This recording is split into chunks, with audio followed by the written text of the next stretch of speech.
Our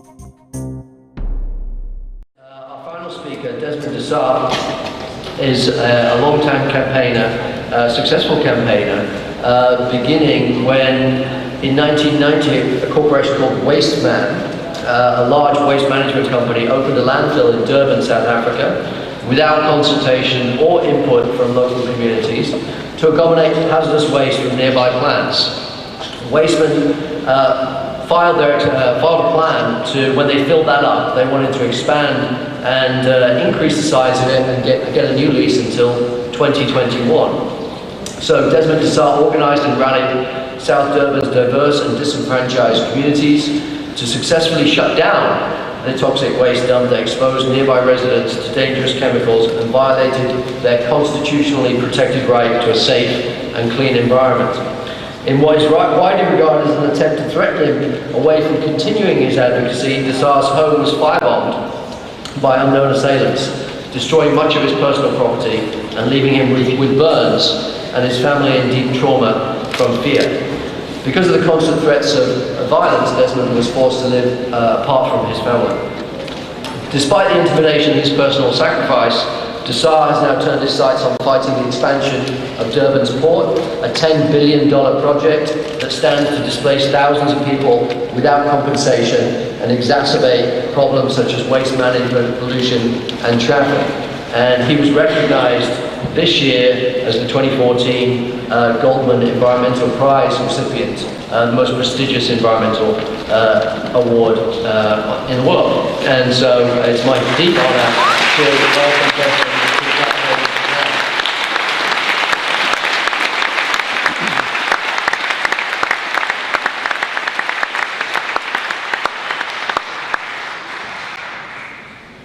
Good evening, everyone.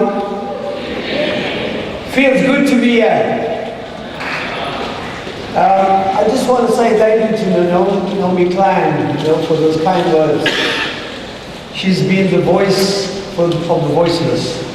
She's been the light that's been shining through her work and her writings and her actions. And if ever there was an example for the young people that are seated here, don't look far. Just look at Naomi Klein. Thank you for those kind words, Naomi. I also would like to say that I was here in the US, in Washington and in San Francisco in April and May, and little did I realize I'll come back so soon. So I want to take the opportunity to thank Chris and his team, Paul McKibben and his team at 350 Org, Cindy Wiesner and her team at the Climate Justice Alliance, and all the coordinating committees for inviting me and also making it possible for me to be here on this historic occasion this week. It's going to be a massive occasion for each and every one of us.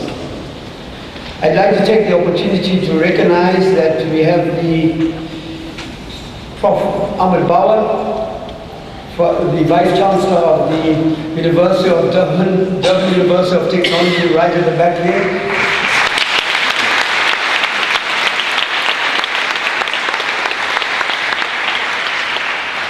And I just saw Patrick Bond as well, who's from the University of UKZN.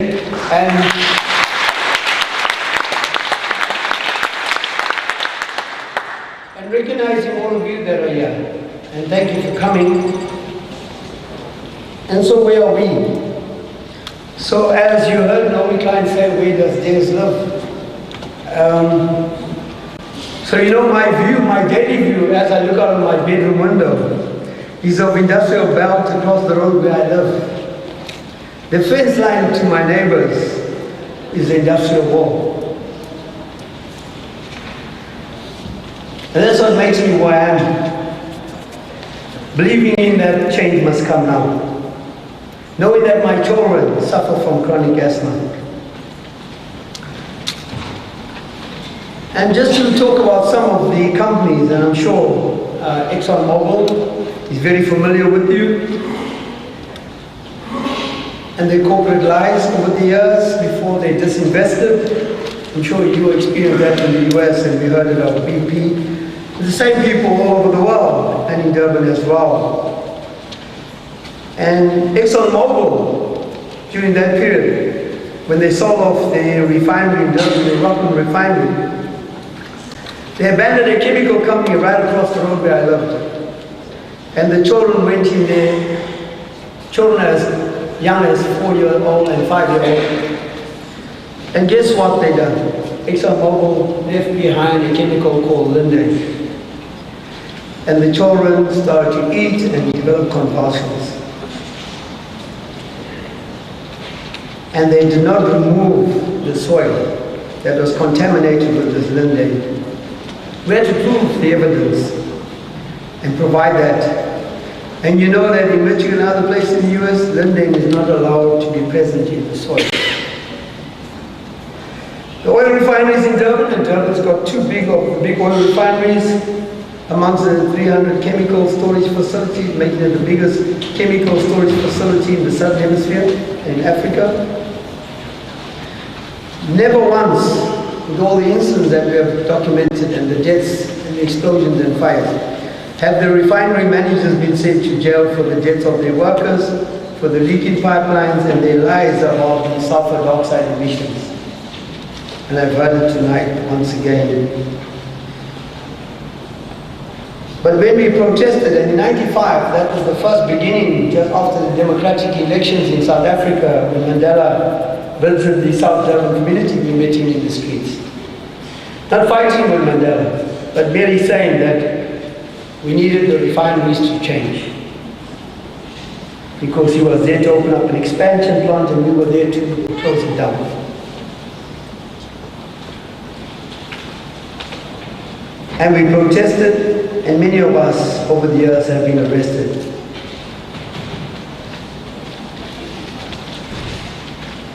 And we showed we have been arrested and the police have been used. Just like during the apartheid era, where the big oil corporations, through the slush funds, used the security police to arrest any dissent or anyone that stood up. And how do we see this? I mean, you would say 20 years of democracy, we celebrate 20 years of democracy in South Africa this day. How's this democracy been undermined when you still find that a vast majority of our people are living in inhumane conditions, are suffering, are being killed, like we've seen in Marikana. Big Oil in 2001 wanted self-regulation and not air pollution laws. We fought that and got the laws in 2003 promulgated in South Africa for the first time. Like you've got the Clean Air Act in the US, for the first time in 2003. In the history of the country, we had the Clean Air Act passed. And that was because communities united. People united and brought the evidence. People that were dying of cancer and leukemia and asthma brought the evidence through. And we've got standards for the first time. We've been negotiating and got the standards done. But now after having all these standards, we are seeing some of the major corporations, such as the State Power Corporation. And I came here in 2009 to Washington, D.C. to object to the World Bank to not grant the loan to build the third and fourth biggest coal-fired fire station. And the people of South Africa gave us a mandate and said, go and fight, and say, don't give them the loan. We don't want coal-fired power station. With all that argument, they gave them the loan. But the big companies and the big oil companies, after having the laws and the air quality, after putting in a huge effort by civil society and getting the Air Quality Act passed, are pushing that back, demanding exemption, saying that it's undermining the business, undermining them making money, undermining them creating jobs. And you know what? My president was there. President Zuma was there with the African contingent just a few weeks ago. And I'm sure you'll be here this week as well. Saying Africa is open for business. You can cut up the Indian Ocean and drill for oil. So you have ExxonMobil, you have BP, you have Shell, you have Sasol there. Or you can mine in sensitive areas, mine for coal, because we need coal in this world. Forget about that. South Africa already is the highest emitter of CO2 or greenhouse gas emissions on the African continent. And we see that our government is being subverted by the industry. Our hard-fought democracy that we fought to bring about and bring down apartheid has been undermined. The powerful are ignoring the people. And I came here, and the World Bank refused to listen to the people of South Africa and granted it 3.7 billion rand, US dollars, in an area where these coal-fired power stations are being developed, where there's a lack of water. We did not want it. The South African society said no. And indeed, the world did not want it. And some of the countries did not vote for it, including the US. But the law was to help South Africa to continue on a low carbon path, make us less carbon intensive. A joke when Medupi comes online. Kusila, not even our MIG CO2 reduction pledge at Copenhagen is going to be met. It was to bring financial stability to Eskom. Eskom is really a junk bond status. The South African has bailed him out. The government is bailing him out every year. They're looking for money. Despite getting that loan, they want more money. They want more money from the consumers. And we've seen that the economy, because of the political and corporate fossil nexus, is taking South Africa down the tubes. This was supposed to support future economic growth. Our economy has been steadfast shrinking, with ever larger job cuts than ever before. This was supposed to contribute to poverty alleviation. These loans that have been given by these multinational corporations. Instead, poverty is not being alleviated by energy from Medupi. But BHP Billiton, the Australian mining corporation, the biggest aluminium plants that use a lot of energy, is being alleviated by paying below cost of production for their electricity. They pay 10 times less than what I would pay as an ordinary citizen. Yet they make huge profits that they ship out off to the New York Stock Exchange, the London Stock Exchange, or Melbourne. The World Bank's own inspection panel confirmed that Medupi represents 4 major challenges with respect to potential projects induce harm: significant water consumption, raising issues of both scarcity and pollution in the local areas, emission of gases, and in particular causing increased health problems in the local areas, added burden on the limited institutional and financial capacity of local authorities that have to cope with rapid industrialization of the areas, especially as related to public and social infrastructure and environmental management and emissions. This has been undermined in South Africa. It is in this context that we are meeting here in New York, and that's why I'm here. As we have done for 3 World Summits, 19 Conference of the Parties, or rather let's call it Conference of the Polluters, to speak to those who are supposed to be, wannabe. We foolishly believe that and trust in these so-called leaders, who has over the last 20 years not been able to bring down and stop the very thing that is going to cause our extinction. The greenhouse gases. All we have is further international gatherings to try and convince the world that our supposed to be leaders are listening to us. But I want to tell you, I am not fooled by it. I say, give them the finger.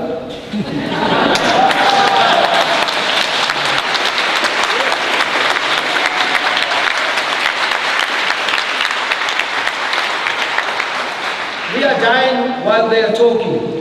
We are sick while they are talking. We are losing our own livelihoods when they allow for the takeover of the commons. We are sick as they pollute our environment, and we are excluded from making decisions, making processes that affect our lives. Who is inside the UN, the Ban Ki-moon? Who is inside the UN? We all are on the outside. Corporates and not us. This New York Jamboree by Ban Ki-moon, we have to question. Is it going to save us? I'll facilitate what we have just stated. Based upon the UNFCCC negotiations, we believe it's doomed, I would say. So how do we stop allowing the world to view these processes that govern summits, the COPs, as life-saving? How do we stop the process where people lose their land, their livelihoods, their families to corporate-led expansions of the fossil fuel industry and extractives in general? We stop this by us stopping giving our legitimacy to such spaces as the UNFCCC, and indeed this corporate-led UN space around us in New York this week.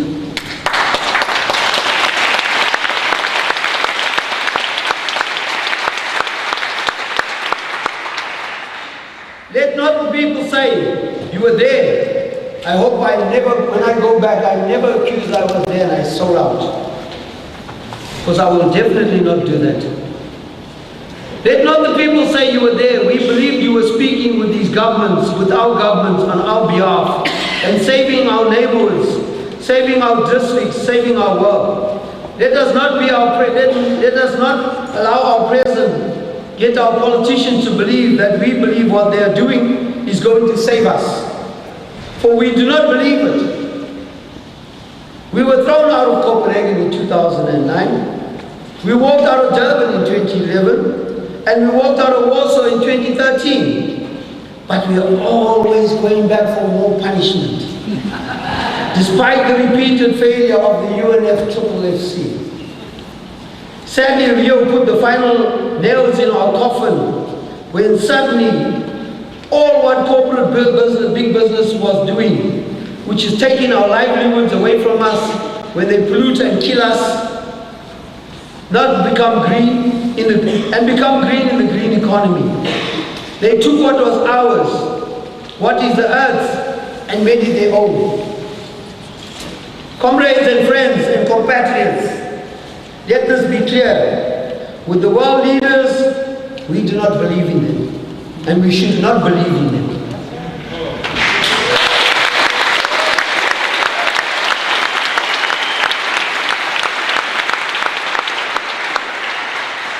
These spaces are failing us.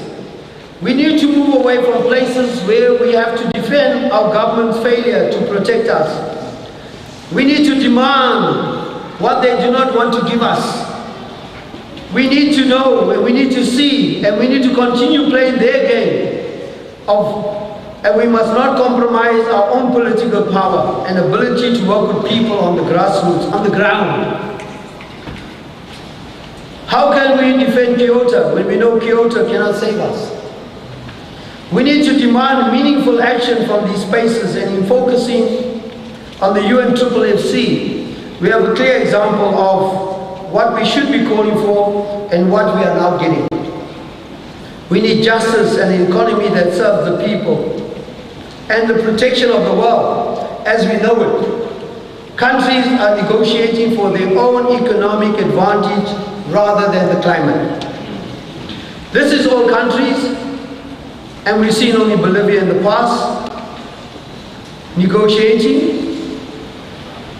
Countries are negotiating with a corporate agenda rather than a people's agenda. Cochabamba is the closest to a people's agenda we have. Again, Bolivia was the only country that took that seriously. We have to stop raising the temperatures today, not tomorrow. We need credible targets. The present negotiations will take us towards a 6-degree world. We need to make sure that the negotiations will ensure we do not move beyond a 1.5-degree world. We need to stop the gas emissions now. We cannot wait for 2020, because 2020 will become 2025, like we've seen in the past 25 years.